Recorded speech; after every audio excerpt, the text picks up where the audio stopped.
बापू सभागार में आयोजित अमर शहीद श्री बाबू जगदेव जन्म शताब्दी समारोह में बिहार के कोने कोने से आए हुए सभी सम्मानित साथियों का हार्दिक धन्यवाद और क्रांतिकारी अभिनंदन करता हूं। कार्यक्रम की अध्यक्षता कर रहे बड़े भाई आदरणीय श्री आलोक मेहता जी, हम लोगों के अभिभावक प्रदेश अध्यक्ष श्री जगदानंद सिंह जी, पार्टी के राष्ट्रीय उपाध्यक्ष आदरणीय उदय नारायण चौधरी जी, प्रदेश पार्टी के उपाध्यक्ष आदरणीय श्री बिशन पटेल साहब जी, माननीय सचेतक चिड़िया बरियारपुर के विधायक श्री राजवंशी महतो जी, माननीय विधायक डेरी फतेह बहादुर सिंह जी, विधायक हथुआ विधानसभा राजेश कुशवाहा जी, पिछड़ा वर्ग आयोग के सदस्य श्री बीरेंद्र कुशवाहा जी, राष्ट्रीय महासचिव श्री भोला यादव जी, जनाब प्रदेश उपाध्यक्ष जनाब तनवीर हसन साहब जी, केसरिया के पूर्व विधायक श्री राजेश कुशवाहा जी, सीतामढ़ी के पूर्व विधायक श्री सुनील कुशवाहा जी, अरवल के पूर्व विधायक श्री रविंद्र सिंह कुशवाहा जी, औरंगाबाद के पूर्व विधायक श्री सुरेश महतो जी, नवादा से पूर्व एमएलसी प्रत्याशी श्री श्रवण कुशवाहा जी, राजद नेत्री श्रीमती मधु मंजरी कुशवाहा जी, राजद के राष्ट्रीय प्रवक्ता प्रोफेसर श्री सुबोध मेहता जी, पार्टी नेता श्री निर्मल कुशवाहा जी, विपिन कुशवाहा जी, धर्मेंद्र कुशवाहा जी, कैलाश कुशवाहा जी, प्रतिमा कुशवाहा जी और यहाँ उपस्थित पार्टी के मान्य विधायक, पूर्व विधायक, वरिष्ठ नेता, कार्यकर्ता और मीडिया के हमारे सभी साथी, सभी लोगों को इस कार्यक्रम में आने पर हम धन्यवाद देते हैं। जब आलोक मेहता जी भाषण दे रहे थे, जब उन्होंने जगदेव बाबू को एड्रेस किया तो बिहार के लेनिन बोल करके एड्रेस किया। हम आलोक जी को और आप सब लोगों को बताना चाहते हैं कि जगदेव बाबू की जो कुर्बानी रही है, जो संदेश उन्होंने समाज को दिया है, वो बिहार के लेनिन नहीं बल्कि भारत के लेनिन है।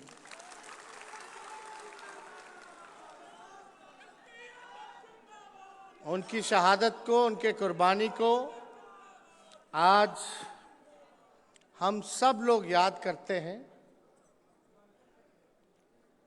और उनके विचारधारा पर, उनके बताए हुए रास्ते पर चलने का संकल्प लेते हैं। और आप लोग सब लोग जानते हैं कि लालू जी के भी नेता रहे, हम लोगों के भी नेता रहे। हम तो ज़्यादा बहुत छोटे थे, उनकी हत्या हो गई, कभी मौका मिला नहीं, लेकिन अपने पिता से जो उनके बारे में सुनने को मिला और कई लोगों के साथ बैठ कर के जब चर्चा होती थी जगदेव बाबू की, तो हम सुनते रहते थे। तो उनके विचार से हम लोग प्रभावित रहे। समाजवादी नेता रहे, सामाजिक न्याय की लड़ाई लड़ी उन्होंने और आने वाले पीढ़ियों को भविष्य बेहतर हो, इसके लिए उन्होंने शहादत दिया, कुर्बानी दी। और हम सब लोग का कर्तव्य बनता है कि इनके दिखाए हुए रास्ते पे चले। तो आज के दिन आलोक मेहता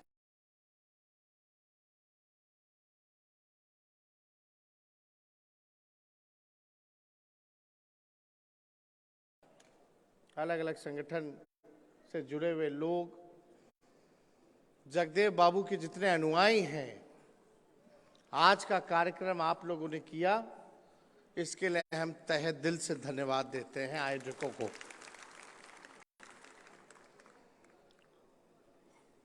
आज महागठबंधन की सरकार है, नीतीश कुमार जी के नेतृत्व में सरकार बनी है और साफ तौर पे हम लोगों का संकल्प है कि जो देश में जो संविधान विरोधी लोग हैं, जो लोकतंत्र को खत्म करना चाहते हैं, उन सबको 2024 में देश के गद्दी से उतारने का काम करें। और ये जो महागठबंधन बना, ये बिहार के हित में है, देश के हित में है। हम लोगों को सत्ता उतनी प्यारी नहीं, लेकिन आप सब लोगों को बताना चाहते हैं कि जिस प्रकार से आपके देश में जो चंद कुछ लोग हैं, वो भगवान राम के बारे में, हिंदू धर्म के बारे में, भगवान कृष्ण के बारे में, गौ माता के बारे में हम लोगों को ज्ञान दे रहे हैं। धर्म चंद लोगों के लिए नहीं है, हम लोग भी हिंदू हैं और चाहे हिंदू धर्म हो या भगवान कृष्ण हो, राम हो, गौ माता हो, हमारा बहुत ही पुरातन रिश्ता है। कोई सर्टिफिकेट लेकर के घूमे और बांटे, हमको उसकी सर्टिफिकेट की जरूरत नहीं। दरअसल जब से भाजपा सत्ता में आई है, तब से हमारा देश का संविधान कमजोर हुआ। SC ST पिछड़ा वर्ग, अति पिछड़ा वर्ग, दलितों पर हमला शुरू हो गया, लोकतंत्र कमजोर हुआ। और हम आपको बता दें कि जितना भाजपा के लोगों ने, RSS के लोगों ने हिंदू धर्म को बदनाम किया है, उससे ज्यादा और किसी ने बदनाम नहीं किया। आज देख लीजिए सड़कों पे क्या हालत हो जाती है। कुछ लोगों को पटका दे दिया जाता है गले में, कुछ गुंडों को, वो लोग जो है मारा पीटी शुरू कर देते हैं, गुंडागर्दी शुरू कर देते हैं। क्या हो रहा है? नफरत की राजनीति हो रही है, आपस में लड़ाया जा रहा है, धर्म को धर्म से लड़ाया जा रहा है, जात को जात से लड़ाया जा रहा है। यही काम जो है हर जगह हो रही है। और कुछ चंद लोग जो हैं, वही लोग जो है इस काम को अंजाम दे रहे हैं। और वही लोग हमारे बच्चों को बोलता है कि हिंदी पढ़िए, संस्कृत पढ़िए।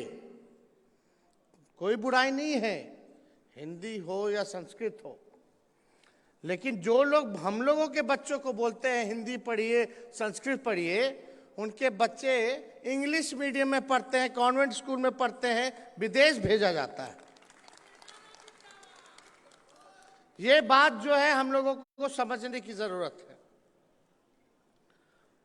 जितने भी बड़े समतावादी हैं, मानवतावादी हैं, संत फकीर हुए, वो सभी मेहनतकश वर्गों से संबंध रखते थे।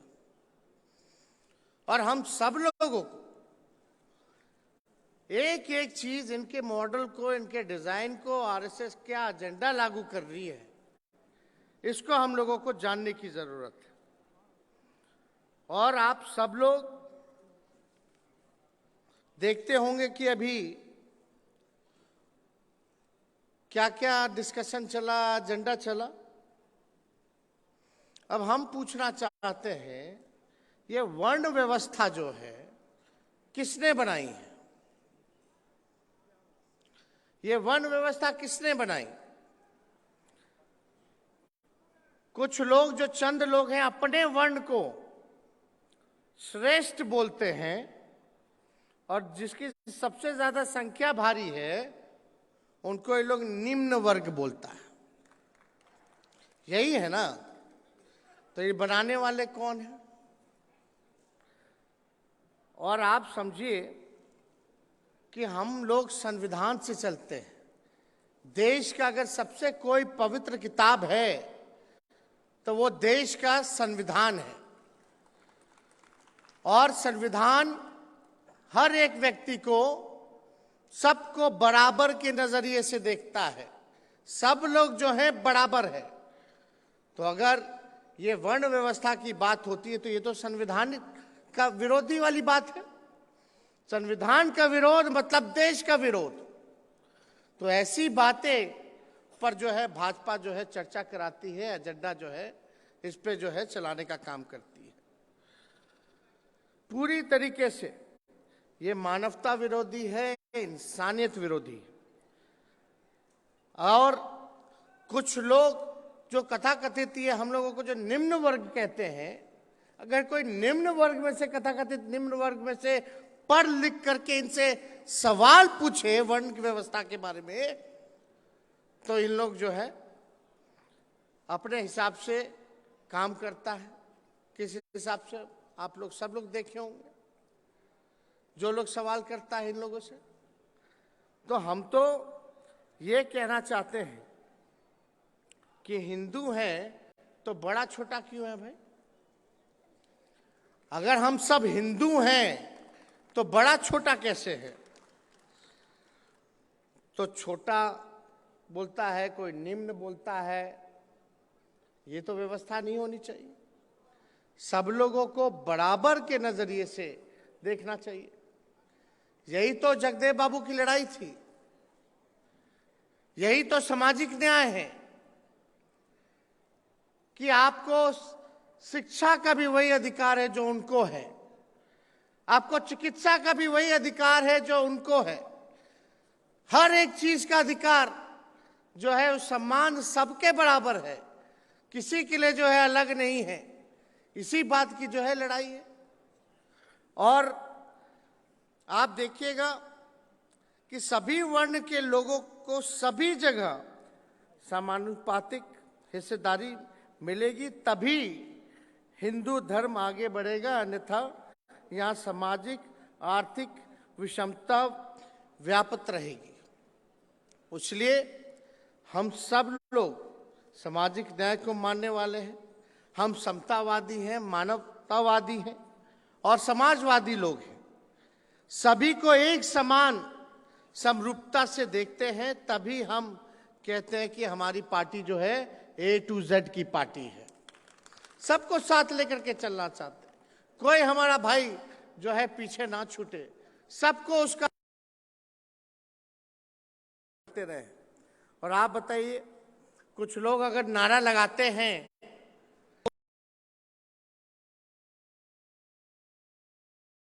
तो कुछ लोग जो है कहते हैं कि जातिवाद है। अगर जातिवाद होते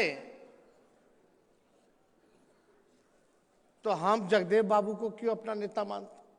हम लोहिया जी को अपना नेता क्यों मानते? हम चौधरी देवीलाल जी को अपना नेता क्यों मानते? हम चौधरी चरण सिंह को अपना नेता क्यों मानते? ये सब केवल और केवल भरमाने वाली बातें हैं और इनके डिजाइन में हम लोगों को फंसने की जरूरत नहीं है। आप सब लोग सजग रहिए और इनके डिजाइन को पहचानिए और एकजुट होकर के लड़ाई लड़ने का काम कीजिए। अभी आप बताइए, अगर आलोक मेहता जी जगदेव बाबू जी का नारा को दोहराए हैं तो क्या आलोक मेहता जी जातिवादी हो गए क्या? बताइए आप लोग। और आप देखिएगा कि आलोक मेहता जी को मारने की धमकी दी जा रही है। कौन लोग हैं ये लोग? चाहे आलोक मेहता जी को मारने की बात हो, धमकी मिल रही हो, चाहे जो मौर्य हैं यूपी में उनको धमकी मिल रही हो मारने की, ये लोग कौन लोग हैं? ये लोग वही लोग हैं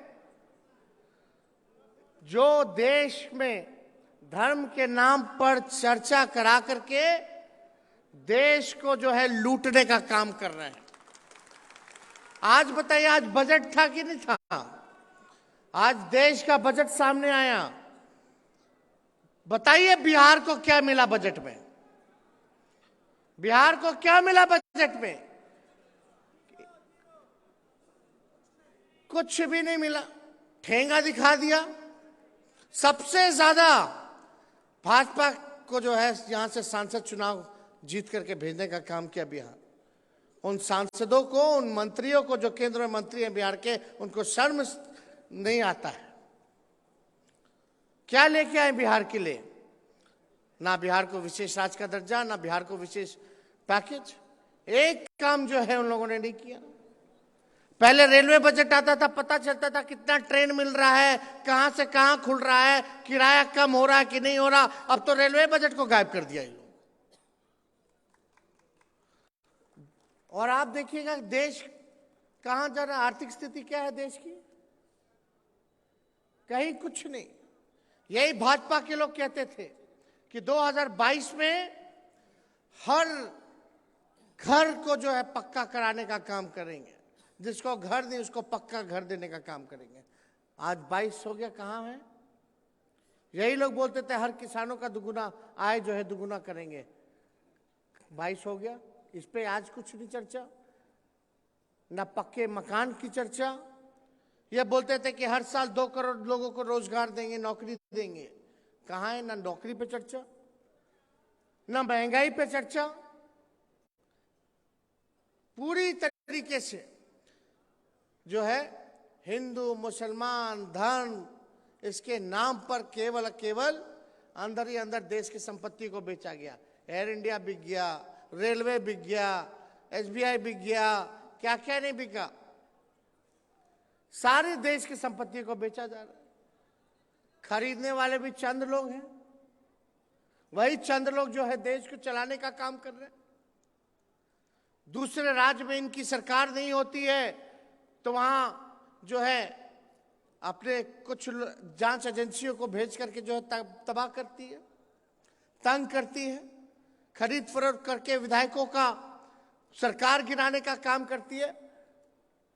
महाराष्ट्र में क्या हो रहा था, झारखंड में क्या कर रहे थे ये लोग, वह आप देखिए। आप लोगों के जो शक्ति दी है, आप लोगों ने जो हमको ताकत दी है, उस ताकत के बदले जो देश में ये लोग कर रहे थे भाजपा को, उसी तरीके से इनको हम लोगों ने सबक सिखाने का बिहार की धरती पे काम किया।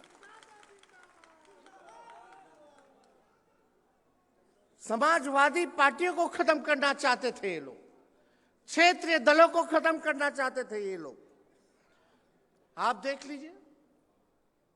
और आने वाले समय में आप सब लोगों से यही हम अपील करेंगे कि आप सब लोगों को एकजुट रहना है। ये लंबी लड़ाई है और हमको बताते हुए खुशी हो रही है कि आज महागठबंधन की सरकार बनी है तो जातीय जनगणना जो है उसकी शुरुआत हो गई है। कितना बड़ा काम हो रहा है। 31 के बाद अब जो है पूरे उत्तर भारत में अगर कास्ट बेस्ड सर्वे हो रहा है तो वो बिहार में हो रहा है, जिसकी शुरुआत कर दी गई है। जितने हाउस काउंटिंग है, हाउस होल्डिंग है, उसकी पहले फेज में काउंटिंग शुरू हो गई है और ये 3 से 4 महीने में पूरी प्रक्रिया को जो है पूरा कर लिया जाएगा। पता चल जाएगा कि किसकी कितनी संख्या है, सब कुछ सामने आ जाएगा। और जब सामने आएगा तो एक साइंटिफिक डेटा आएगा, तो उसके बाद आप तय कर सकते हैं जो अंतिम पैदान पे जो समाज है उसको हम लोग मुख्य धारा लाने में, उसके लिए बजट में प्रोविजन करके योजना जो है हम लोग बना सकते हैं। चिन्हित कर सकते हैं कि कौन जो है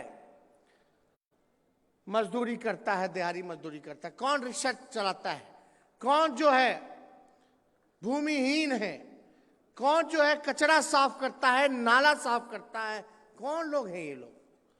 तो जब तक ये नहीं पता चलेगा तब तक आप जो है सही से बजट नहीं बना सकते, योजना नहीं चला सकते। तो ये डेटा हम लोगों के पास आ जाएगा, सारा चीज पता चल जाएगा कि क्या हो रहा है। तो इस पे हम लोगों की सरकार काम कर रही है। और अभी लाखों की संख्या में हम लोगों ने सरकारी नौकरी को लेकर के जो रिक्त पदे थे उसको भरने के लिए हमारी सरकार ने जो है पूरी तरीके से उसका कैबिनेट से हम लोगों ने किया है। जो सीटें जो भरनी है, पद को सृजन किया है और आने वाले समय में कुछ दिनों में इसकी प्रक्रिया चालू है। स्वास्थ्य विभाग ही 1,60,000 नौकरी, सरकारी नौकरी देगा। आप देखिएगा पुलिस महकमे में जो है बड़ी संख्या में जो है नौकरी निकलने जा रही है। लगभग 3 लाख नौकरियां शिक्षा विभाग में निकलने वाली है। तो ये सारा जो हम लोगों का कमिटमेंट था 10 लाख लोगों को सरकारी नौकरी देने का, कुछ दिनों में देखिएगा ये हम लोग पूरा करने का काम करेंगे। तो इसमें हम लोग पीछे नहीं हटने वाले। इस काम को हम लोग सब लोग जो है पूरा करेंगे। और इतना हम बता दें कि आज आप सब लोग बहुत दूर दराज से आए हैं। सुबह से आप लोग यहाँ आए और यहाँ लगातार आप लोगों के बीच जो है कई लोगों ने अपने भाषण को रखा, कई वक्ताओं ने अपने बात को रखा और हम यही उम्मीद करते हैं आप लोगों से कि आज जो बातें, जो चर्चा यहाँ हुई है, इसको आप लोग भूलिएगा मत। और एक बात जान लीजिए आप लोग, किसी की हिम्मत नहीं है जो आलोक मेहता को छू करके दिखा दे। ये बात समझ जाइएगा। और कुछ लोग तो होता ही है गड़बड़ लोग, कुछ बीजेपी माइंडसेट की कुछ मीडिया लोग हैं, बोले हैं क्या तोड़ मरोड़ के दिखाएगा क्या, असली चीज तो दिखाता नहीं है। वो तो एक एजेंडा पे जो है वो लोग काम कर रहा है। तो इसलिए आप सब लोगों को जो है घबराने की जरूरत नहीं है। आप सब लोग जो है मजबूत इरादे के साथ यहाँ से लौटिए और आने वाले समय में बाद में हम लोग आप लोगों के यहाँ भी हम लोग आएंगे। हर जगह हम लोग घूम घूम करके कार्यक्रम करेंगे और जागरूकता अभियान जो है और तेजी से लेकर के जाने का काम करेंगे। तो ज़्यादा समय ना लेते हुए यही चंद शब्द कहते हुए हम अपनी बातों को विराम देते हैं और आप सब लोगों को इतना ज़रूर कहते हैं,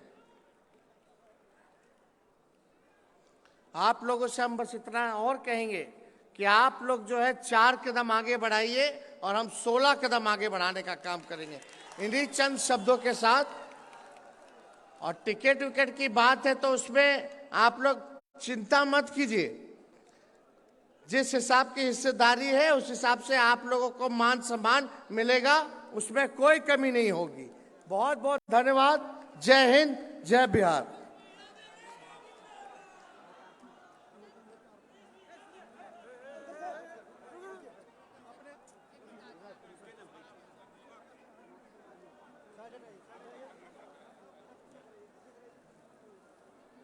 कहाँ ये लोग जा रहा है? तरीके लोग कहाँ जा रहे हैं?